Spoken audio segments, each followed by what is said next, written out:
એ પ્રભુ આવો આવો જયંતિભાઈ આવો. સ્વામિનારાયણ હરે, સ્વામિનારાયણ હરે. તારીખ આજે 17 ઓગસ્ટ 2024. ગઢડા મધ્યનું આપણે આ 35મું વચનામૃત જોઈ રહ્યા છીએ. આ વચનામૃતના વિશે આપણે જોયું કે ભાઈ આત્મદર્શન અને ભગવાનનું ભજન આ બે દ્વારા જીવ મોક્ષને પામે છે. એમાં આત્મદર્શન કરવું એ શ્રેયસ્કર નથી, બહુ અઘરું કપરું કામ છે. પણ ભગવાનનું ભજન કરતાં કરતાં એટલે ભક્તિ કરતાં કરતાં આત્મદર્શન કરવું પણ સરળ છે અને સહેજે સહેજે જીવ મોક્ષને પણ પામે છે. તો ભગવાને એના 4 વાના બતાવ્યા. એક તો ભગવાનની મૂર્તિની ઉપાસના બતાવી અને એ ઉપાસના આપણે જોઈ રહ્યા હતા. બીજું ભગવાનના ચરિત્ર ગાવવા અને સાંભળવા. હવે આ ભગવાનના ચરિત્ર ગાવવા અને સાંભળવા એમાં મુખ્ય શું એમાં લોજિક શું છે એ સમજવા જેવો છે કે ભાઈ ભગવાનના ચરિત્ર ગાવવા અને સાંભળવાથી જીવને શું સમાસ થાય. તો આજે તમારે કોઈ પણ વ્યક્તિની ઓળખાણ જોઈતી હોય, કોઈ પણ વ્યક્તિની ઓળખાણ, તો શું જ તમારે જાણવું પડે? તો એની રોજબરોજની ક્રિયા જાણવી પડે.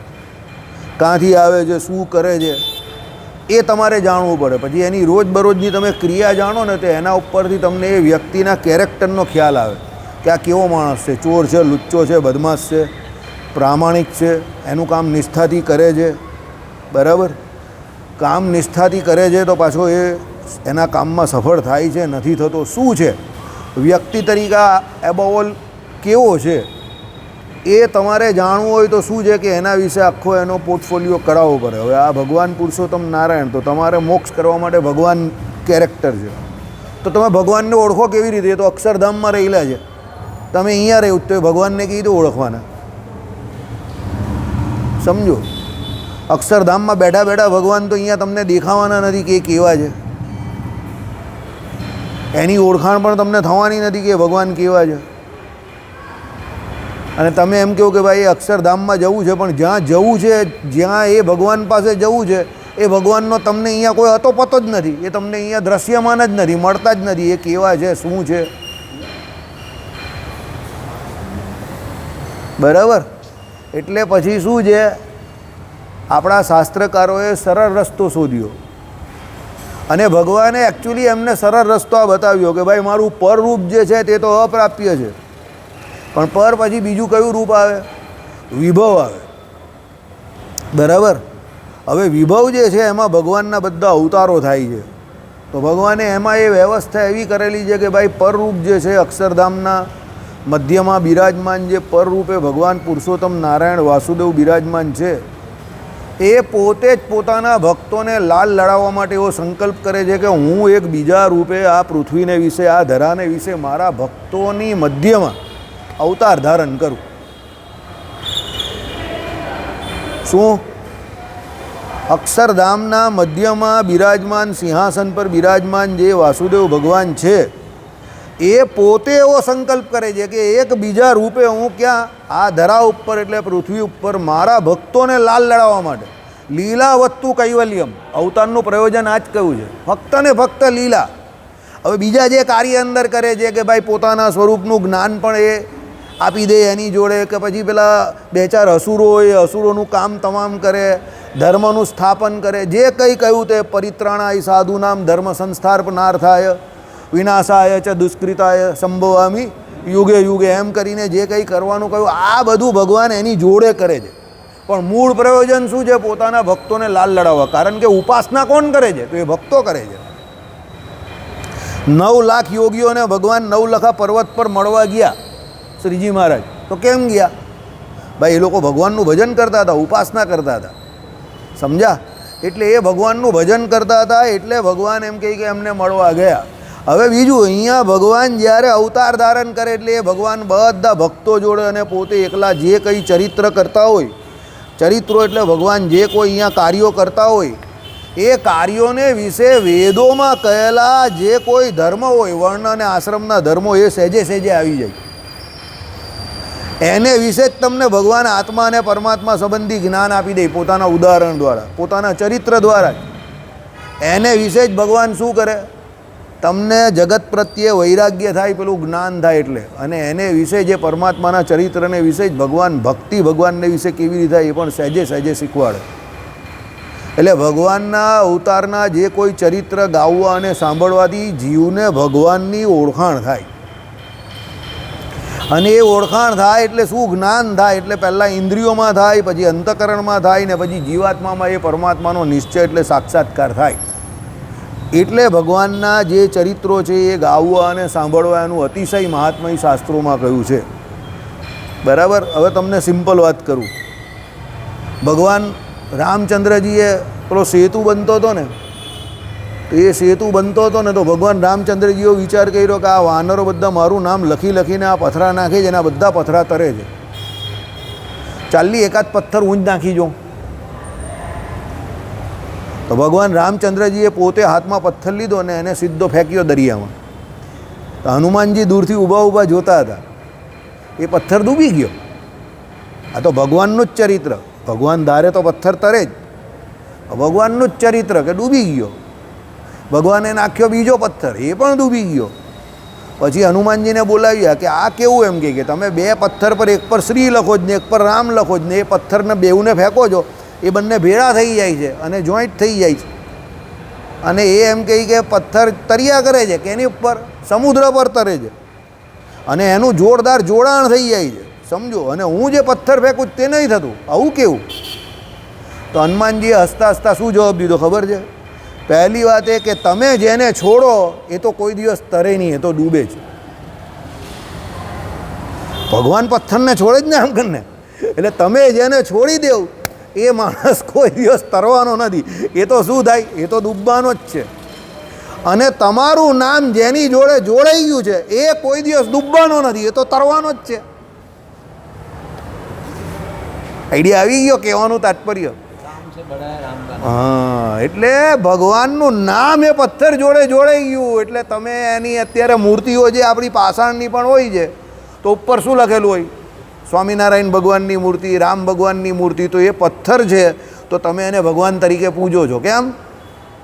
નામ ભગવાનનું લખાઈ ગયું ને એટલે. છે તો પથ્થર પણ નામ ભગવાનનું લખાઈ ગયું એટલે એ પૂજનીય વંદનીય ઉપાસના કરવા લાયક થઈ ગઈ.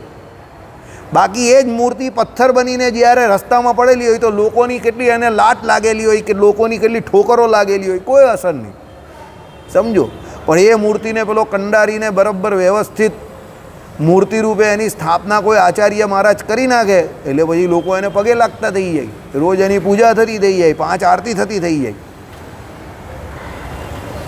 એટલે ભગવાનના ચરિત્રો આવા છે કે ભાઈ ભગવાનની મૂર્તિ પૂજનીય હોય તો એ મૂર્તિ કોની હોય? તો કા ભગવાનના પરરૂપની હોય, કા ભગવાને અહીંયા અવતાર ધારેલો એની હોય. તો એ ભગવાનના જે કોઈ અવતાર હોય એના જે કોઈ ચરિત્ર જે કોઈ જીવ ગાય એને સહેજે સહેજે ભગવાનનો નિશ્ચય થાય ને એનો જીવન બહુ સરળ થઈ જાય.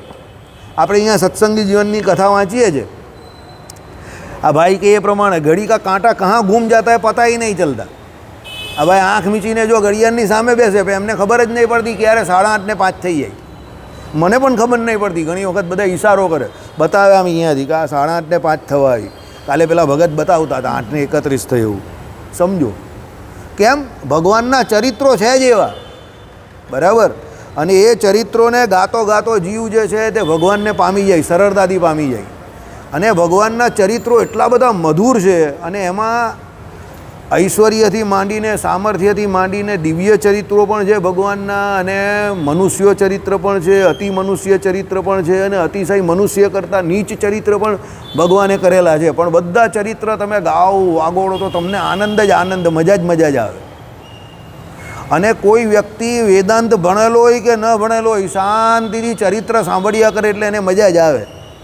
એમાં કોઈ વેદાંત ભણવાની જરૂર નથી કે એમાં કોઈ બીજું કંઈ ભણવાની જરૂર નથી. બસ એ મારા ભગવાનના ચરિત્ર છે ને મારે શાંતિથી સાંભળવા છે ને એને વાગોળવા છે. તમને બહુ મજા આવશે, તમને સહેજે સહેજે એમાં આનંદ આવશે, પ્રીતિ થશે, હેત થશે. તમને લાગશે પોતાને એવો આત્મવિશ્વાસ થશે કે જો પૂતના જેવી વ્યક્તિ જે ભગવાનને મારવા આવેલી, જેણે બાળ હત્યા કરેલી, અસંખ્ય બાળ હત્યા કરેલી, એને જો ભગવાન મોક્ષ આપતા હોય તો પછી મને તો આપશે જ. ચાલ, ભગવાન બહુ દયાળુ છે તો તમને મોટિવેશન મળે. ચાલ થોડું ભજન કરવા દે, થોડી કથા વાર્તા સાંભળવા દે, સમજો. જીવને મોટિવેશન મળે. ચાલ પેલો અગાસુર ને બકાસુર ને આ બધા જેટલા આવેલા, મલ્લ હતો ને પેલો બીજો હતો ને પેલો હસ્તી હતો, હાથી જે હતો તે, બરાબર, જે કોઈ હતા, પેલો ધોબી હતો ને આ બધા ભગવાનનું શું કરવા આવેલા, અશુભ કરવા આવેલા, તો પણ ભગવાને બધાને પોતાના જેવી ગતિ આપી. અરે પેલી કુબ્જા હતી તે ભગવાન જોડે શરીરનું સુખ માંગતી હતી, તો પણ ભગવાને એને પણ મુક્તિ આપી. સમજો, તો ભગવાન આવા જે કોઈ અધમ વિચારના, જે કોઈ અસુરો હોય એને મુક્તિ આપતા હોય, યશોદાજી જેવી ગતિ આપતા હોય, તો પછી આપણે તો એ ભગવાનનું ભજન કરીએ છીએ ને, તો આવા ભગવાનના ચરિત્રો સાંભળીને આપણે બહુ મોટિવેશન મળે કે ના, આપણી પણ ગાડી નીકળી જશે, ચાલ વાંધો નહીં, જગ્યા ઓછી છે પણ નીકળી જશે. અમારો એક ભાગળ પર એક રિક્ષા ચલાવવાવાળો મિત્ર હતો, આમ મિત્ર જ હતો. હવે ભાગળ પર પેલું બજાર ખરું ને, ત્યાં એક જગ્યા પર આટલી નાની જગ્યા ને રિક્ષામાં અંદર 3 જણા બેઠેલા, પાછળના 3 કહે કે નહીં નીકળે, એ કહે કે નીકળી જાય. એટલે પાછળના 3 આમ પેલી જેવી એ રિક્ષા આમ ફટાક દઈને આગળ કાઢી, એટલે ઓય ઓય કરીને બૂમ પાડવાની ચાલુ કરી. એટલે કે પહેલાં તમે બૂમ બંધ કરી દો ને આંખ મીચી દો. સમજો, તે કંઈ કેમ? એમ કે તમે બોલશો ને કંઈ પણ ને તમે ડરી જશો તો મારું ધ્યાન ભંગ થઈ જશે. પણ મને એટલો વિશ્વાસ છે કે નીકળી જશે, બંને સાઈડ ટચ થઈ જશે. પણ તમે બંને પગ અંદર બધા લઈ લો અને તમે જે ભગવાનને માનો એને માનો શાંતિથી. એટલે બંને બાજુથી રિક્ષાના પેલા જે બોનેટ આવે ને, એ તો આમ ઘસરાયા આમ કુર કરીને, પણ રિક્ષા નીકળી ગઈ એમ કેમ ને એ બહાર કાઢી નાખી. એટલે પેલા બધાને હોંશમાં હોંશ આવ્યો, જાનમાં જાન આવ્યો. એ લોકો એને પૂછ્યું કે તને એટલો વિશ્વાસ કેવી રીતે હતો કે નીકળી જાય? તે કે હું રોજનું કામ આ કરું ને એટલે મને ખબર કે ઘસડાશે બોનેટ પણ નીકળી તો જશે, હું એક ઝાટકામાં કાઢી નાખીશ. તો એને કાઢી નાખી. આવી વાત છે કે ભાઈ ભગવાનના ચરિત્રો એવા સુમધુર છે કે આપણા જેવા સામાન્ય જીવ હોય ને એને પણ એવો વિશ્વાસ થઈ જાય ભગવાનને લઈને કે ભાઈ આવા ભગવાન હતા. તે રામચંદ્ર ભગવાન કેવા કેવા લોકોને મળવા માટે વનમાં ગયા. આમ જોવા જાય તો ભગવાને રાજપાટ છોડીને, હવે તમને કહી દઉં, ભગવાનનો ચૈત્ર શુક્લ 9મીને દિવસે અવતરણ અને ભગવાનનો જે રાજ્યાભિષેક કરવાનો હતો ને એ પણ ચૈત્ર શુક્લ 9મી જ હતી. રામનવમીને દિવસે જ કરવાના હતા, પણ 8મની રાત્રે બધું રંધાઈ ગયું. એટલે તમને ખબર ને, આ બધું મંથરાએ બધું કારસ્તાન કર્યું અને કઈ આ બધું માંગ્યું અને એને કારણે આ બધી મગજમારી ઊભી થઈ ગઈ અને ભગવાન રામચંદ્રજીએ જવું પડ્યું વનમાં. તો ભગવાન વનમાં ગયા અને વનમાં ગયા તે કોને માટે ગયા? તો પેલા ઋષિ મુનિઓ જે ચિત્રકૂટને વિશે ભગવાનનું ભજન કરતા હતા, દંડકારણ્યને વિશે જે ભગવાનનું ભજન કરતા હતા, આશ્રમમાં રહેતા હતા, યજ્ઞ યાગાદિક કરતા હતા, એ બધાને મળવા માટે ભગવાન ગયા અને એમની સાથે સુખેથી ભગવાન રહ્યા, સત્સંગ કરતા હતા, ભજન કરતા હતા. કેટલા બધાને મળ્યા, ભારદ્વાજને મળ્યા, યાજ્ઞવલ્કને મળ્યા, પછી આપણા પેલા અગસ્ત્ય મુનિને મળ્યા, વાલ્મીકીને વિશ્વામિત્ર તો પહેલેથી એમના ટચમાં જ હતા, નાના હતા ત્યારે જ. અને ત્યાં કેટલા બધા ઋષિ મુનિઓને મળ્યા. પછી એક પેલા વૃદ્ધ સાધુ હતા જેમની આખો જે પેલો આનો લંકાનો નકશો ખબર હતી કે અહીંયાથી કેવી રીતે તમે લંકા જઈ શકો. એ ખાલી પોતાનો દેહ એટલે જ ટકાઈને રહેલા કે રામ મને આવીને એડ્રેસ પૂછશે. સૌથી વૃદ્ધ સાધુ હતા, કેટલા સમયથી એ ઉપાસના કરતા હતા. અને ભગવાન રામચંદ્રજીને ખાલી એમણે એડ્રેસ બતાવ્યું કે તમે અગસ્ત્ય મહારાજ પાસે ચાલ્યા જાઓ, અગસ્ત્ય મુનિને આગળનો રસ્તો તમારો ખબર છે આ વનનો. અને પછી ભગવાન આટલું અગસ્ત્ય મુનિ પાસે જાઓ એટલું કહેવા માટે એમણે પોતાના પ્રાણને રોકીને રાખેલા, ભગવાનની રાહ જોઈને બેઠેલા. કારણ કે રામાયણના જે મૂળ ગ્રંથ એમાં વાલ્મીકીએ એમનો એટલો રોલ લખેલો હતો. સમજો, એને થયું કે ના, મારે જો ભગવાનના અવતાર ચરિત્રમાં મારો આટલો રોલ છે તો મારે નિભાઈને જ જવો જોઈએ. એટલે એ એના પ્રાણ ટકાઈને લગભગ 1000 વર્ષ સુધી રહેલા એમને એમ. ના, એક વૃદ્ધ ઋષિ હતા, એનું નામ લખેલું ને આપણે અહીંયા સભામાં કહેલું પણ. બહુ વૃદ્ધ હતા, વયો વૃદ્ધ, 1000 વર્ષ સુધી પ્રાણ ટકાઈને બેઠેલા રામચંદ્ર ભગવાન આવવાના જેમ. અને મારે એમને એડ્રેસ આપવાનું છે કે અહીંયાથી તમે અગસ્ત્ય મુનિ પાસે જાઓ, આગળનો રસ્તો બહુ કપરો છે, અગસ્ત્ય મુનિ તમને આગળનો રસ્તો બતાવશે. આટલું કહેવા માટે એમણે 1000 વર્ષ સુધી પ્રાણ ટકાઈ રહ્યા. હા હા, એમાં 1000 વર્ષ. સમજો, વિચાર કરો. અને વયો વૃદ્ધ એટલે એકદમ વૃદ્ધ થઈ ગયેલા, બરાબર ને. રામચંદ્ર ભગવાને એમને પોતાના ખોળામાં લઈને એમણે પ્રાણ ત્યાગ, એટલે ભગવાને એમનો ખોળો આપ્યો એમને, પછી એમના ત્યાં માથું એમને મૂક્યું અને પ્રાણ ત્યાગ કર્યો. ભગવાન એમને વૈકુંઠ લોકમાં લઈ ગયા. સમજો, હવે ભગવાનના ચરિત્રમાં આટલો ભાગ, પણ એમને કેટલું મહાત્મય કે મારે આટલું કહેવાનું છે કે ભાઈ આગળ જવાનું છે તમારે, અગસ્ત્ય મુનિ તમને મળશે અને એ અગસ્ત્ય મુનિ તમને આગળનો જે કપરો રસ્તો વનનો છે તે બતાવશે. વિચાર કરો.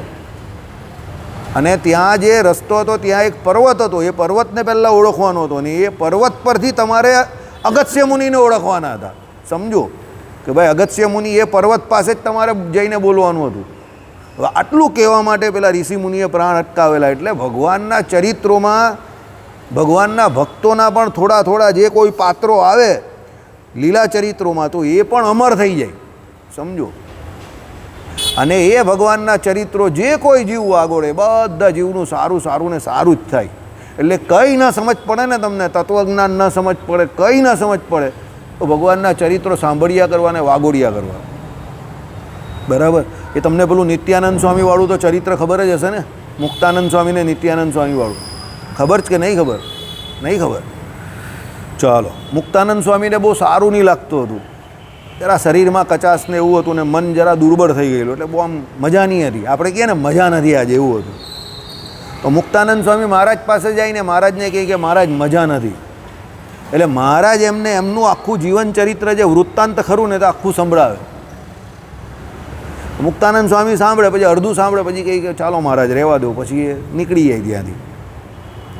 હવે ઘણો સમય થયો આવી રીતે, પણ પછી એક દિવસ મુક્તાનંદ સ્વામીએ નિત્યાનંદ સ્વામીને આ વાત કરી. આનું મને સારું નહીં લાગતું, મહારાજ પાસે જાઉં ને તો મહારાજ મને એમનું જ ચરિત્ર સંભળાવે. તો નિત્યાનંદ સ્વામી કહે ઓ રિયલી? સાચી રીતે? સાચું કહું તમે? મેં તો ઘણી વખત પૂછ્યું પણ મને આલા કહેતા જ નથી. તો મુક્તાનંદ સ્વામી કહે કે શું વાત કરો? કે હા ચાલો એક કામ કરજો, હવે તમને કાલે આવું કંઈક થાય ને તો તમે એમને જ્યારે પૂછો તો મને એક ઈશારો કરજો, હું પડદાની પાછળથી સાંભળીશ, કારણ કે મને કહેતા નથી એમ કે મારે સાંભળવું છે. નિત્યાનંદ સ્વામીને એટલું મહાત્મા એ કે પુરુષોત્તમ નારાયણના મોઢેથી પુરુષોત્તમ નારાયણના ચરિત્ર સાંભળવાના મળે તો આપણે સાંભળીએ નહીં બેઠા બેઠા શાંતિથી. એટલે પછી પાછું મુક્તાનંદ સ્વામીએ મહારાજને કહ્યું કે આવી રીતે મને બહુ સારું નહીં લાગતું, એટલે બેઠા ને પછી મહારાજે ચાલુ કર્યું. પણ એ દિવસે મુક્તાનંદ સ્વામી એવું ના બોલ્યા કે ચાલો મહારાજ હવે રહેવા દો, હું જાઉં છું. એટલે મહારાજે કહ્યું કે આ ભણાવેલો પોપટ છે, આજે તું આયા નહીં લાયા ગયા હે. એટલે મહારાજે કહ્યું કે બોલો ભાઈ મુક્તાનંદ સ્વામી આજે કેમ અટકતા નથી? એટલે પછી પડદો પેલો હતો તે પેલા ખોલવાનો કયો ભગતને કે પડદો ખોલ જાય, પડદે કે પીછે કોઈ ખડેલા હે. તેમણે જેવું નિત્યાનંદ સ્વામી ઊભા રહેલા હતા. તો મહારાજ કે આવી રીતે ચોરીથી અમારા ચરિત્ર સાંભળો છો, ચોરી કરીને સાંભળો. તે કે તમે અમને સંભળાવતા નથી, એટલે અમે મુક્તાનંદ સ્વામીના બહાને આજે સાંભળતા હતા. સમજો. પછી મુક્તાનંદ સ્વામીને નિત્યાનંદ સ્વામીએ કહ્યું કે ભાઈ જીવના મોક્ષનો કે જીવને જે શાંતિ થાય એનો સૌથી મોટો જો કોઈ હેતુ હોય તો શું છે? તો પ્રગટ ભગવાનના ચરિત્રો સાંભળવા, ગાવવા અને વાગોળવા. આનાથી વધારે શાંતિમય બીજું કંઈ આ જગતમાં છે જ નહીં. હવે એટલે એમને મનથી જરા અશાંત હતા એટલે એવું કહેતા હતા મુક્તાનંદ સ્વામી. હવે આમાં સમજવા જેવી વાત શું છે? સમજો. આમ જોવા જઈએ તો મુક્તાનંદ સ્વામી પ્રેમી માણસ છે અને નિત્યાનંદ સ્વામી તો તત્વજ્ઞાની છે. સમજો. નિત્યાનંદ સ્વામી તો તત્વજ્ઞાની વ્યક્તિ હતા એકદમ. મુક્તાનંદ સ્વામી પણ હતા જ તત્વજ્ઞાની, પણ મુક્તાનંદ સ્વામી આમ પ્રેમી વ્યક્તિ એકદમ. રામાયણના પદ ગાતા હતા, રામાયણ આખું ગાતા હતા. અને મુક્તાનંદ સ્વામીના ચરિત્રમાં તમે જોવું તો એક સમજુ વ્યક્તિ, બરાબર, પ્રેમી વ્યક્તિ તરીકેની એમની છાપ. નિત્યાનંદ સ્વામી તો કેવા કે ભાઈ શાસ્ત્રાર્થ મહારથી હતા, શાસ્ત્રોના અર્થને જાણનારા હતા, જ્ઞાની વ્યક્તિ તરીકે એમની છાપ. પણ તો પણ નિત્યાનંદ સ્વામીને ભગવાનના ચરિત્ર સાંભળવામાં આનંદ વધારે આવતો હતો. સમજો. કેમ? નિત્યાનંદ સ્વામીને એવું કે ભાઈ એ તત્વને ઓળખીએ પણ ઓળખીને પણ છેલ્લે કરવાનું શું છે? તો ભજન જ કરવાનું છે, એના ચરિત્ર જ ગાવાના છે, એના ચરિત્ર જ વાગળવાના છે. તમે રામને ઓળખો, ચલો તમે કહ્યું તમે રામને ઓળખા, તમે કહ્યું તમે શ્રી કૃષ્ણને ઓળખા, તમે કહ્યું તમે સ્વામિનારાયણને ઓળખા, પણ પછી ઓળખ્યા પછી તમારે શું કરવાનું છે? કરવાનું તો તમારે ભજન જ છે ને અલ્ટિમેટલી. સમજો. એટલે નિત્યાનંદ સ્વામીને આ ઘેર બરાબર બેસી ગયેલી કે હું પરમાત્મા તત્વને જાણું છું, ગમે એટલું જાણું છું, પણ મારે કરવાનું શું છે છેલ્લે? તો ચરિત્ર જ ગાવાના જ, ભજન જ કરવાનું, જે પરમાત્માને ઓળખીને એના ચરિત્ર જ ગાવાના છે. પણ એમાં એક ટેકનિકલ બીજો મુદ્દો પણ છે. નિત્યાનંદ સ્વામીને એ પરબ્રહ્મ પુરુષોત્તમ નારાયણના જ્ઞાનનો સ્વરૂપ, એમ તો મુક્તાનંદ સ્વામીનો પણ નિશ્ચય તો જોરદાર જ કહેવાય, કારણ કે એ કંઈ બ્રહ્મસૂત્ર ભાષ્ય કરનારા હતા. ગીતા ભાષ્ય કરનારા હતા, પ્રસ્થાનત્રયી હતા, એ કંઈ જેવા તેવા વ્યક્તિ તો ન જ હતા. પણ નિત્યાનંદ સ્વામીને જ્ઞાનની વાત હતી કે ભગવાનને હું ઓળખું કે જાણું, તત્વતઃ જાણું, પણ એની જોડે પ્રેમ પણ જરૂરી છે, ભક્તિ પણ જરૂરી છે, ચરિત્ર પણ એટલા જરૂરી છે. અને જેટલા ચરિત્ર હું ગાઈશ, જેટલાને એટલો મને ભગવાનને વિશે સ્નેહ કે હેત વધારે થશે, તો એ મારી વિદ્યા કે એ મારું જ્ઞાન જે છે તે દીપી ઉઠશે. એટલે જોજો, એકલો જ્ઞાની વ્યક્તિ હોય તો શુષ્ક લાગે, પણ જ્ઞાની જોડે પ્રેમી હોય તે ખીલી ઉઠે.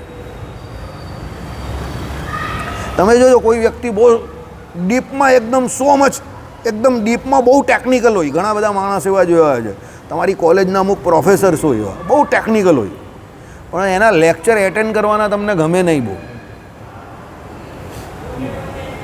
બરાબર, અમારે એક કેમેસ્ટ્રી કોલેજમાં નાયક સાહેબ હતા, એમજી નાયક, તેને બધા કોઈ સિલ્વર કે કોઈ બ્રોમાઇડ કે એ બધા અલગ અલગ નામથી જ ઓળખે, કારણ કે એના લેક્ચર એટલા બધા ટેકનિકલ હોય ને કે એ સિલ્વર બધું મોડે ભણાવે, બ્રોમિન મોડે બનાવે, બધું મોડે જ ભણાવે. એટલે એ જે લેક્ચર લે તો એ બધા એવું જ કે આજે સિલ્વરનો પીરિયડ છે, આજે બ્રોમાઇડનો પીરિયડ છે, એના નામથી કોઈ એને ઓળખે જ નહીં, કારણ કે એટલો બધો ટેકનિકલ જાય એ માણસને, પબ્લિક બોર થઈ જાય, કંટાળી જાય. આઈડિયા આવ્યો? હવે ભાઈ પરમાત્મા તત્વો છે, આપણે ના નહીં પાડતા ને, એના જ ગુણગાન ગાવાના છે, પણ એના ગુણગાન ગાવા માટે તમારે એના ચરિત્રો ગાવા બહુ જરૂરી છે. એના માટે તો સુખદેવજી આટલા બધા જ્ઞાનીઓના સર્વ જ્ઞાનીઓના ગુરુ કહેવાય. આમ જોવા જાય તો એ શ્રીમદ ભાગવત નામનું શાસ્ત્ર કરવા કેમ બેઠા, ચરિત્ર ગાવા? અમારે હું એમએ સાયન્સમાં FIBS, ત્યાં એક ડૉક્ટર BM દેસાઈ, એ કેમેસ્ટ્રીના પ્રોફેસર અને HOD, head of the department. એ એટલું સરસ કેમેસ્ટ્રી ભણાવે ને, આગળના બધા પીરિયડ હોય ને એમાં ઉઠતા હોય, પણ આમાં હોય બરાબર. એટલા બધા એક્સપર્ટ ને એટલા આમ રસિક પણ ખરા. એક વસ્તુ તમે સાહેબ આ શબ્દ બોલ્યા ને, યાદ રાખજો, સાહેબનો આ શબ્દ યાદ રાખજો. સાહેબનો છે એટલે પણ કહું છું, અને આ યાદ રાખજો, જ્ઞાની વ્યક્તિ હંમેશા રસિક જ હોય અને હ્યુમરસ જ હોય. યાદ રાખજો, ધીસ ઇઝ ફંડામેન્ટલ રૂલ. જે અતકચરા છે ને એ જ મોડું આમાં વાંકું ચૂકું રાખીને ભરતા હોય, એને હસી નહીં આવે, એની વાતમાં રસ નહીં પડે, એ અતકચરા બધા. તમે જેટલા ટેલેન્ટેડ માણસ હોય ને બધાને જોજો, એ લોકો હ્યુમરસ જ હોય, અને એ લોકો પોતાની જાત ઉપર પણ જોક બનાવી શકતા હોય. They are really a real people. એને કોઈ બે વાત કહી જાય કે એવું તો ખોટું નહીં લાગે એને, સમજો. એક હમણાં બહુ મોટો ક્રિકેટર હતો, એણે એક ઇન્ટરવ્યૂમાં કહ્યું, आप लोग तो जानते हो दुनिया का सबसे इंटेलिजेंट आदमी तो मैं ही हूँ. फिलहाल बता ऐसा देखिए कि वो कैसे, मैं आपको कहता हूँ. नेट में हम लोग प्रैक्टिस कर रहे थे, एक बहुत बढ़िया स्पिनर बॉलिंग कर रहा था, बैट्समैन था, वो स्वीप मार रहा था और मैंने हेलमेट निकाल दी और वहाँ पर फील्डिंग की मैंने. बैट्समैन ने पहली ही गेंद पे स्वीप लगाई जोर से, मुझे गेंद यहाँ पर लगी, 6 टाँके आ गए. अभी आप बोलो मेरे जैसा इंटेलिजेंट कोई आदमी है? इतना पास खड़ा रहकर भी मैंने हेलमेट नहीं पहनी. मैं इंटेलिजेंट हूँ ना, सब लोई लोई हो गया, इधर लहू उधर लहू, और जो रेड कलर की गेंद थी उस पर पता नहीं चले कि इसका कलर है ये मेरा खून है कहीं. सब दौड़ते हुए, मैं बॉलर था खुद भी, वहाँ पर खड़ा रहने की मुझे कोई ज़रूरत नहीं थी, लेकिन मैं बड़ा इंटेलिजेंट आदमी तो मैं वहाँ पर खड़ा रह गया और हेलमेट नहीं पहनी मैंने. अभी आपको हमेशा कहना पड़ेगा सबसे ज़्यादा इंटेलिजेंट कौन है, तो बोलो कि सर आप है. हाँ, ये सही बोला तू. અને એ હકીકતમાં ગ્રેટ બોલર હતો એના સમયમાં, મારે નામ નહીં આપવું, સમજો. હકીકતમાં એને રમવામાં ઘણા બધા બેટ્સમેનોને બહુ તકલીફ પડતી હતી, પણ તો પણ એ પોતાના વિશે પણ આવી જોક મારી શકે અત્યારે કે ભાઈ આવી ભૂલ અમે કરતા હતા. લાઈક આઇઝેક ન્યૂટન, એ બહુ મોટા વૈજ્ઞાનિક થઈ ગયેલા પછી એક જાહેર કાર્યક્રમમાં એણે કહેલું કે મેં એક બહુ મોટી ભૂલ કરેલી. પેલી 2 બિલાડી માટે મોટા અને નાના 2 બોક્સ બનાવેલા હતા, કેમ કે મારી ત્યારે અક્કલ નહીં ચાલી કે મોટા બોક્સમાંથી નાની બિલાડી નીકળી જ જાય, તો મેં 2 બોક્સ અલગ અલગ બનાવ્યા બંને બિલાડીને જવા માટે, કે આ મોટી બિલાડી હશે તો મોટા બોક્સમાંથી નીકળશે, નાની બિલાડી નાના બોક્સમાંથી નીકળશે. પણ મારું એવું મગજજી ચાલ્યું ત્યારે કે એક બોક્સ હું વચ્ચે મૂકીશ તો એમાંથી બંને બિલાડી નીકળી જાય. આવું આઇઝેક ન્યૂટને એના વિશે કહેલું. પણ આ કોણ કરી શકે? જે પોતે રસિક હોય, જ્ઞાની હોય, વિદ્વાન હોય, ચોપડા ભાઈડા હોય તે નહીં. ઇન્ટેલિજન્ટ માણસ હોય ને, સમજજો, એની પહેલી નિશાની આ છે, એ હ્યુમરસ હોય અને એ વસ્તુને લાઇટ કરે, હલકી કરે, ભારી નહીં કરે. વિદ્વાનની નિશાની શું છે? વિદ્વાન પાસે તમે કોઈ પણ બહુ મોટા પ્રોફેસર પાસે, કોઈ બહુ મોટા ડૉક્ટર પાસે જાઓ તો એ તમને ગભરાવશે નહીં. અરે તમને કંઈ થયું નથી, તમને આ ગોલ બ્લેડરમાં સ્ટોન છે, 5% માણસને જ ખાલી એ બહાર આવે છે અને તકલીફ થાય છે બાઇલ જ્યુસથી. બાકી it is very easy. 95% of the people they are living normal life. તમે શાંતિથી ખાઈ પીને મોજ કરો, don't worry about your goal bladder stone. Rajiv Mehta એકદમ બિંદાસ. અરે ભગત દૂરથી જ કહે જય શ્રી કૃષ્ણ, પીળા ચાલલાવાળા ભગત આવો, જય સ્વામિનારાયણ. મને જોઈને જ કહે, આ નિલેશ દેવી જોઈને જ કહે, એનો કસ્ટમર, આવો જય સ્વામિનારાયણ ભગત, ભગવાનના બહુ મોટા ભક્ત આવી ગયા, ધન્ય ભાગ અમારે, પાછા એમ કહે. અને એમનો આ ટેમ્પરામેન્ટ તમે કે એનો આ એટીટ્યૂડ કેવું કે એમનો આ મિજાજ, સવારે 9 વાગ્યાથી માંડીને રાત્રે 10 વાગ્યા સુધી બધા પેસેન્જરે એક સરખો, દર 1 કલાકે મોઢું ધોવા જાય, દર 1 કલાકે, એટલે ફ્રેશ રહીને એટલે દર 1 કલાકે મોઢું ધોઈ. અને પેશન્ટને બહુ શાંતિથી એકદમ પીસફુલી સાંભળે, નાનામાં નાની બાબત પણ પેશન્ટની સાંભળે અને પછી શાંતિથી કન્ક્લુઝન પર આવે. એકદમ મીઠી વાત, સુગર કા ગોળી, એ પણ એકદમ મીઠી ગોળી, પ્રેમથી જ વાત કરે. પેલાને કદાચ કેન્સર પણ થયું હોય ને તો એ એમ ના કહે કે તું નીકળી જવાનો છે, એને એમ જ કહી શાંતિથી ભગત ભજન કરો, લહેર કરો, જિંદગીમાં કંઈ છે એની મોજ કરો. એને એમ નહીં કહી કે તું નીકળી જવાનો છે. અને કોઈ બીજો હોય તો 3rd સ્ટેજમાં છે, આમ છે, તેમ છે, ફલાણું ઢીમકું, આમ કરાવી નાખો, તેમ કરાવી નાખો, આમ જાઓ તેમ, પેલો બિચારો અડધો ત્યાં જ મરી જાય. સમજો બરાબર? પહેલી નિશાની છે આ ઇન્ટેલિજન્ટ અને ઇન્ટેલેક્ચ્યુઅલ માણસની, એ બધી વસ્તુને કૂલ કરે, કામલી રહે અને એનો મિજાજ જે હોય તો હંમેશા ખુશનુમા રહે. બીજી વાત, જ્યારે કોઈ બીજાની નિંદા કરવાની હોય કે બીજા વિશે કંઈ વિચારવાનું હોય તો એ એની અંદર બહુ વધારે ઇન્વોલ્વમેન્ટ નહીં બતાવશે એનું, અને એમાં બહુ રસ નહીં હોય. પણ જ્યારે કોઈ મુદ્દો સાર્વજનિક રીતે બધાનો હશે તો એમાં એનો પાર્ટ એ 100% એ મૂકશે, ભજવશે. આ ઇન્ટેલિજન્ટ માણસની નિશાની છે. સમજો, એ સર્વજીવ હિતાવહાય, કાલે પેલા ભગત બોલેલા ને એ પ્રમાણે જીવશે અને એનો મિજાજ એક ખુશ મિજાજ રહેશે. આ ટેમ્પરામેન્ટ રાખવો બહુ અઘરો છે દરેક પરિસ્થિતિમાં, પણ સાહેબે જે નામ દેવું આઈડિયલ માણસ છે. કોઈ દિવસ જઈને મળી આવજો રાજીવ મહેતા સાહેબને. આટલી નાની ક્લિનિક લઈને જોલી પ્લાઝામાં બેસતા હતા એ ભાઈ. Nobody was even knowing that કે ગેસ્ટ્રો એન્ટ્રો કોણ આવે સુરતમાં. સાંજે 6 વાગે તો લિટરલી એમની પાસે પેશન્ટ આવતા બંધ થઈ જાય, એમ કોઈ જ નહીં મળે. અને અમે જઈએ એટલે અમને કહી બોલ ભાઈ શું છે, પછી વાતચીત કરીએ, બેસને. હવે આવી હાલત ના 2000ની સાલ 2000ની સાલ નવું સુરતમાં જોલી પ્લાઝામાં સ્ટાર્ટ કરેલું. આટલી નાની ક્લિનિક ના આદમીના મયંક કાબરાવાળા હતા, એનાથી મોટા, એનાથી સિનિયર. Mayank Kabrawala was first gastroenterologist in Surat, બરાબર ને? એનું જામી ગયેલું. મયંક કાબરાવાલા ઓલરેડી એસ્ટાબ્લિશ હતા. પછી હા મયંક કાબરાવાલા, હા વસંત કાબરાવાલા હોશિયાર એકદમ. તમે કહ્યું પ્રમાણે ઓછી દવામાં સારું કરી દઈ ને બહુ સ્ટ્રિક્ટ, વેરી સ્ટ્રિક્ટ પર્સન. દવા તમે પહેલી વખત લીધી હોય ને બીજી વખત જાય એટલે પૂછે તમારી પાસે કેટલી દવા વધેલી છે, એટલે તમે કહું સાહેબ આ 2 આ 3, વધવી જ ના જોઈએ. તરત કે વસંતભાઈ વધે કેવી રીતે, કઈ તારીખે આવેલા સાહેબ, આ તારીખે. કેટલી લખેલી છે સાહેબ 15, રોજની કેટલી લેવાની 3, કેટલા દિવસ થયા 6, તો 3 છંગ 18, 3 ગોળી ઘટવી જોઈએ. વધી કેમ? બરાબર દવા નથી લેતા, પછી સારા કેવી રીતે થાવ? બહાર જઈને વસંતભાઈનો વાંક કાઢશો. આવી રીતે બોલે એમડી ફિઝિશિયન. પણ પ્રેક્ટિસ બલ્લુ કાકાના ભાઈ, કયા બલ્લુ કાકા દવાવાળાને? હા પણ જીન્યુન પ્રેક્ટિસ. કોઈ એવું લઈ લેવું છે કે એવું એટેચમેન્ટ ને એમની પાસે જે ક્લાસ ઓફ પબ્લિક પણ આવતું હતું એ બધું સામાન્ય એમ. અને આખી જિંદગી અહીંયા જ પ્રેક્ટિસ કરી.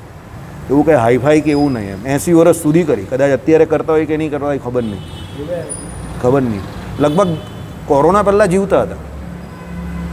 80 વર્ષ સુધી પ્રેક્ટિસ કરી, બરાબર. અને આજે પણ અસ્થાલિનને એવું નાનું જ લખતા હતા. અસ્થાલિન 4 મિલીગ્રામ, થિયોઅસ્થાલિન ટેબ્લેટ આ અસ્થમેટિક પેશન્ટને, જે બહુ ઓછા ડૉક્ટર લખતા હોય, બધા બધું હાઈફાઈ લખતા થઈ ગયા. એટલે કહેવાનું તાત્પર્ય એવું છે કે હોશિયાર માણસ હોય ને તેની આ નિશાની છે, બહુ શાંતિથી જીવે. ભગવાનના ચરિત્રો ગુણગાન ગાવાના, મોજથી ગાવાના અને શાંતિથી જીવવાનું. ભગવાન આપણા માટે જ અહીંયા અવતાર ધારણ કરે છે, યાદ રાખજો. અને સત્સંગી જીવન ગ્રંથમાં જે ભગવાનના ચરિત્રો કયા છે ને એ એવા ચરિત્રો છે ન ભૂતો ન ભવિષ્યથી કોઈ શાસ્ત્રમાં તમને જોવા ન મળશે. એટલે વારંવાર આપણે આ સભામાં જોઈએ છે સત્સંગી જીવન નંબર 1 ગ્રંથ છે.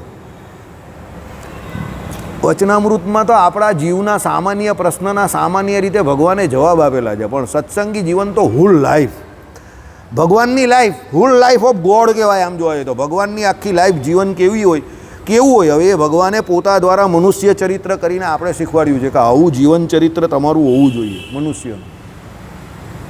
વર્ણી રૂપે રહ્યા તો વર્ણીના ધર્મો કેવી રીતે પાળવાના એ મારા સહેજે સહેજે પાડતા હતા, એટલે તમને ખબર પડે કે વર્ણીએ આ પ્રમાણે રહેવાનું. સમજો, રામાનંદ સ્વામીએ ગુરુપદ એમને આપ્યું અને ભગવાન ગુરુ તરીકે પણ આવ્યા. બહુ 20-21 વર્ષની ઉંમરમાં, 21 વર્ષની ઉંમરમાં તો ભગવાન આવી ગયેલા. તો પણ ભગવાને જે ગાદી સંભાળી પછી તપ ને આ ને તે ને બધા જે નિયમોને બધું કર્યું, બધા આપણા જે સાધુ સંતો હતા તો બધા રાત આંધળા થઈ ગયેલા, રાત્રે કોઈને દેખાતું ન હતું. પછી બધાએ ફરિયાદ કરી, મહારાજ આ બધા સાધુ સંતોને રાત્રે દેખાતું નથી. એટલે મહારાજે કહ્યું, હો ભગવાનનું ભજન કરે ને આટલું બધું કષ્ટ, આજથી આપણે પ્રકરણ ફેરવીએ છીએ, હવે ઉત્સવ સમયયા ચાલુ કરો, ધનકી ધનાધન ભંભી ભમા ભમ. પછી ભગવાને બધા ચરિત્રમાં તમે જોવો તો આ બ્રાહ્મણની 84 કરાવીને અહીંયા ગામમાં આને જમાડ્યા ને પેલાને જમાડ્યા ને મંદિરોની રચના કરીને આટલા બ્રાહ્મણને જમાડ્યા ને ધનાધની કરી નાખી, બધાને ખુશ કરી નાખ્યા ભગવાન તરત.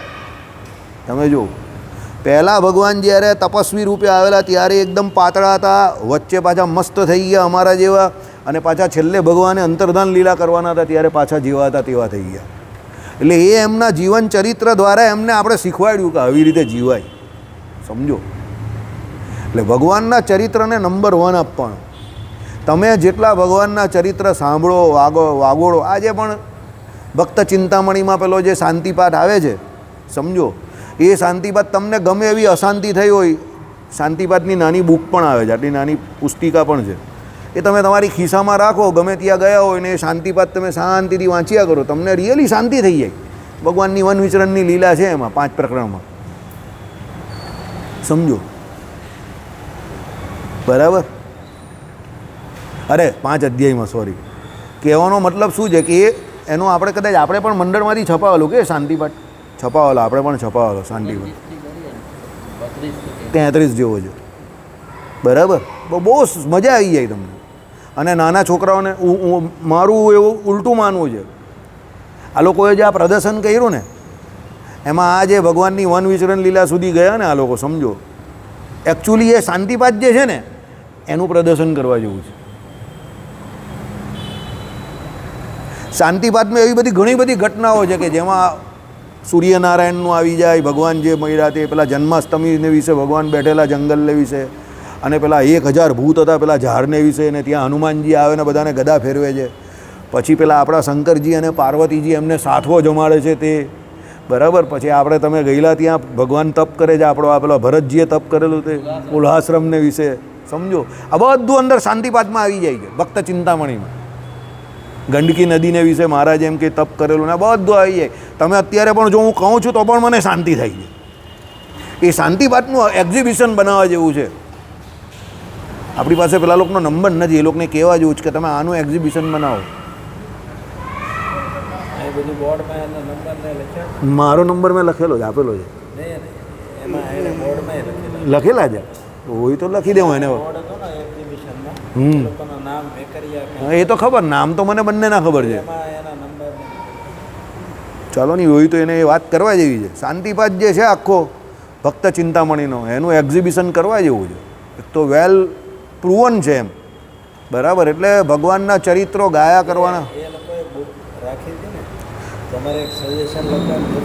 એ લખવાની જરૂર હતી. મેં સજેશન તો મેં ઘણા બધા લખ્યા અંદર, પણ આ શાંતિપાઠવાળું મને અત્યારે યાદ આવ્યું. આ શાંતિપાઠવાળું કરવા જેવું છે, એનું એક્ઝિબિશન બનાવવા જેવું છે, કલરફુલ હકીકતમાં કરવા જેવું છે. કોઈ છોકરા હોય ને જેનું ડ્રોઈંગ ને પેઇન્ટિંગ સારું હોય ને એ પણ કરી શકે, કારણ કે એમાં બધા ચરિત્રો બહુ જોરદાર છે. બધા વાંદરાઓ આવ્યા અને હનુમાનજી આવ્યા અને આને તેને બધું મજા આવે.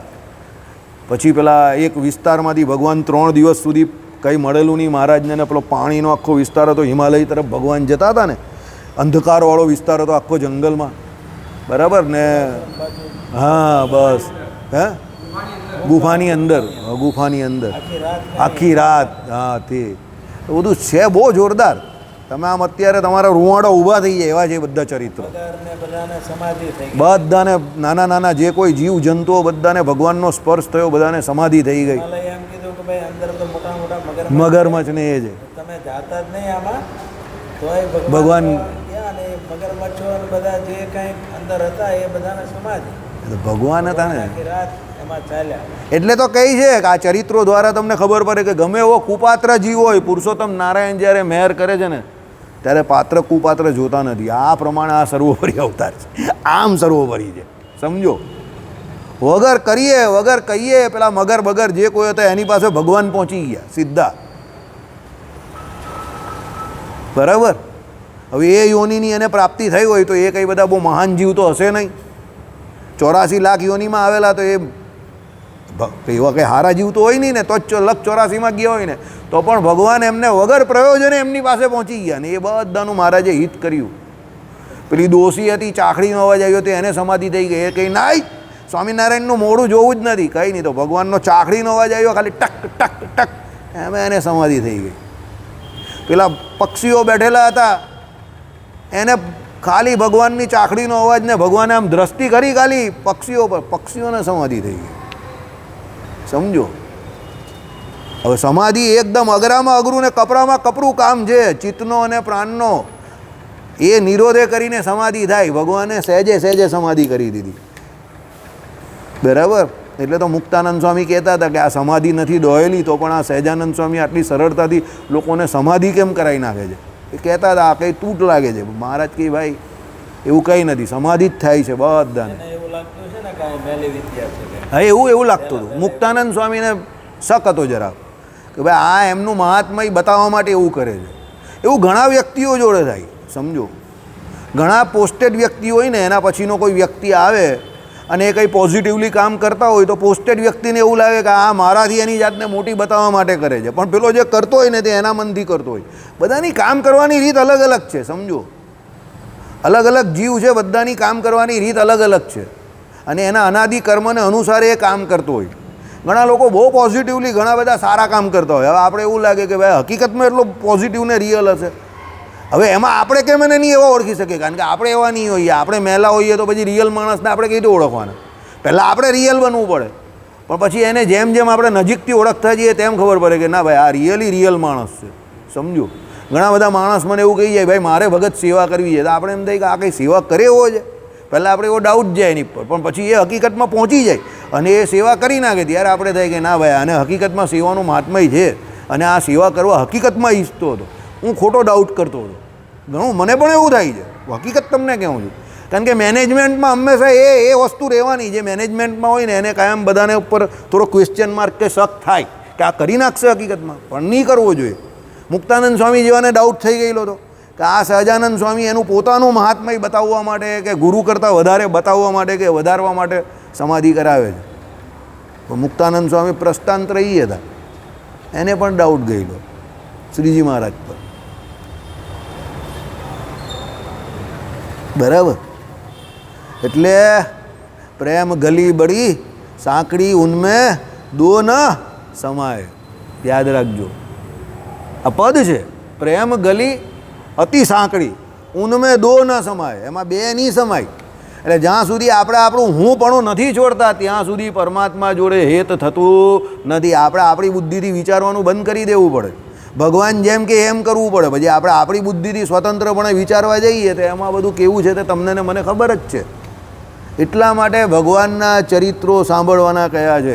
એટલા માટે સુખદેવજી પોતાની સમાધિ તોડીને ઊભા થઈ ગયા. ના, પ્રત્યક્ષ પુરુષોત્તમ નારાયણ એના ચરિત્ર લખવાના છે, એના ગાવાના. ચાલ ભાઈ એ કામ કરવા દે, એમાં વધારે સુખ આવે છે, બરાબર, સમજો.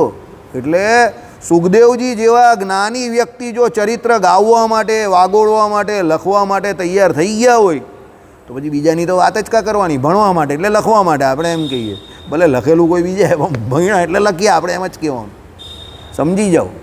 હવે એ તો જ્ઞાની માણસ હતા અને જ્ઞાની પાછા કહેવા પૂરતા જ્ઞાની નહીં આ અદ્વૈતીઓની જેમ. એ તો હકીકતમાં પોતાના આત્માના સ્વરૂપમાં રમણ કરતા હતા. એમનું કંઈ બોલવામાં થોડું હતું, એમને તો હકીકતમાં રમણ કરતા હતા, બિંદાસ રહેતા હતા. એને શરીરનું ભાન જ નહીં હતું, તો તો પણ એને પરમાત્માના ચરિત્ર ગાવાના થયા હતા. એને તો આમાં વધારે મજા આવે છે. એટલે આમાં શું થયું સમજો તમે, એ પોતે એ સ્થિતિને પામેલા હતા, પેલા નિત્યાનંદ સ્વામી જેવું જ છે.